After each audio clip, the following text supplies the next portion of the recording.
இஸ்ரவேல் என் ஜனமே என்றும் இடறிட வேண்டாம். யெகோவா என் தெய்வமானார், எதற்கும் பயம் வேண்டாம். யெகோவா என் தெய்வமானார், எதற்கும் பயம் வேண்டாம். இஸ்ரவேல் என் ஜனமே என்றும் இடறிட வேண்டாம்.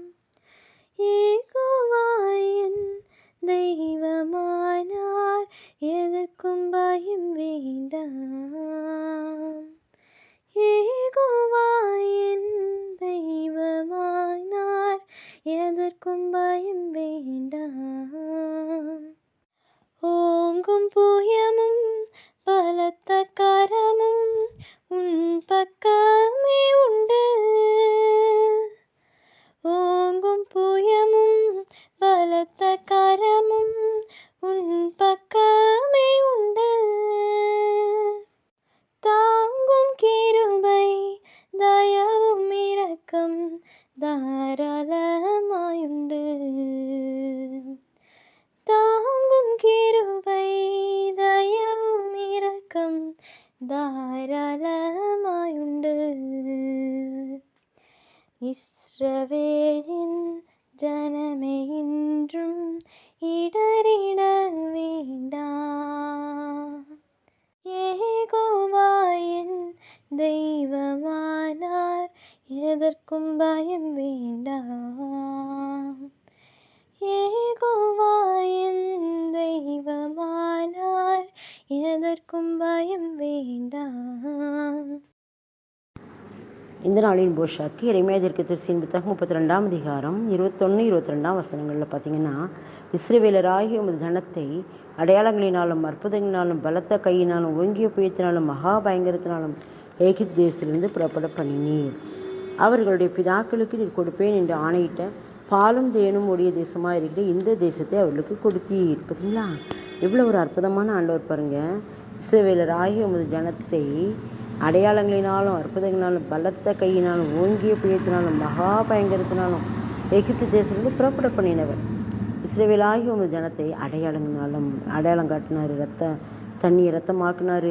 தவளைகளை கொண்டு வந்தார். எவ்வளவோ அடையாளங்களை காட்டினார். அற்புதங்கள்னாலும் அற்புதம் செய்தார். நிறைய அற்புதங்களை செய்திருக்காரு. அவங்களுக்கு சங்காரதூதன் வரும்போது இஸ்ரவேல் மக்களுக்கு பாதுகாப்பது. யாரெல்லாம் அந்த நிலைக்காலில் அவளுடைய அந்த ஆட்டுக்குட்டியின் ரத்தத்தை துவைத்தாங்களோ அவங்கெல்லாம் பாதுகாக்கப்பட்டாங்க. ஆனால் ரத்தம் துவைக்காதவங்க அழிஞ்சு போனாங்க. இதெல்லாம் அற்புதம். அப்புறம் பலத்த கையினால் ஓங்கிய புயத்தினால் பலத்த கையினால் அவர் கல்மழையை உண்டாக்குனார். பல அற்புதங்களை செய்ய பலத்த கையினால் தான். ஓங்கிய புயத்தினாலும், ஓங்கிய புயம்னா எல்லாரை விட அதிகமான புயம். அந்த மந்திரவாதி இவங்களுடைய கோள்கள் இவங்க கோள்களை கிளப்பிட்டோன்னே சர்ப்பமாகுது, அவங்களுடைய கோள்களும் சர்ப்பமாகிடுது. ஆனால் மோசே ஆரோனுடைய கோள்கள் அந்த எல்லாருடைய மந்திரவாதியுடைய கோள்கள் சர்ப்பங்களெல்லாம் விழுங்கி போட்டதுன்னு பார்க்குறோம். அதான் மகா பயங்கரம் ஓங்கிய புயம். இதனால் இப்படியெல்லாம் காரியங்களை செய்து தான் எகிப்து தேசத்திலிருந்து புறப்பட பண்ணினார். 10 வாதைகளை கொடுத்தாரு பார்வோனுக்காக. கடைசி தான் தலைப்பிள்ளை சங்காரம் கொடுத்தோன்னே தான் அவன் என்ன செஞ்சான், போங்க அப்படின்னு விரட்டி விட்டான். ஆனாலும் கூட அவங்க விரட்டி விட்ட பிறகு அவங்க அந்த செங்கடலில் பாளையம் இறங்கி கடற்கரையில் பாளையம் இறங்கி இருக்கும்போது திரும்ப அவன் வருவான், சேனைகளோடு வருவான். அப்போ ஆண்டவர் சார் அற்புதம் செய்வாருங்க. செங்கடலை 2ஆக பிளந்து அது நடுவாக விட்டாந்தில் நடந்து போனது போல் இஸ்ரவேல் ஜனங்களை நடக்க பண்ணுவார். அப்படி நடக்க பண்ணும்போது அவங்களும் அதில் உள்ளே வந்துடுவாங்க. இவங்களில் கடைசி ஆள் வெளியில் போயிடுவாங்க, அவங்களில் கடைசி ஆள் உள்ளே வந்துடுவாங்க. ஜலத்தை நோக்கி கையை நீட்டுன்றுவார் ஆண்டவர். நீட்டிடுவான் மோசே. உடனே எல்லாம் அழிஞ்சு போச்சு. அந்த ரதங்கள் இந்நாள் வரைக்கும் அங்கே கடக்கு செங்கடல்லன்னு சொல்கிறாங்க ஆராய்ச்சியாளர்கள். ஒரு காரியம் கூட பொய் கிடையாது. எல்லாம் சரித்திரம், எல்லாம் உண்மை, எல்லாம் புராணங்கள் மாதிரி கட்டுக்கதை கிடையாது. எல்லாமே உண்மையான கதைகள். அந்த உண்மையான கதைகளை ஆண்டவர் நினைச்சிருக்கிறாரு. மக்கள் நடுவே செய்தார். இஸ்ரவேல் மக்கள் மத்தியில் செய்தார்.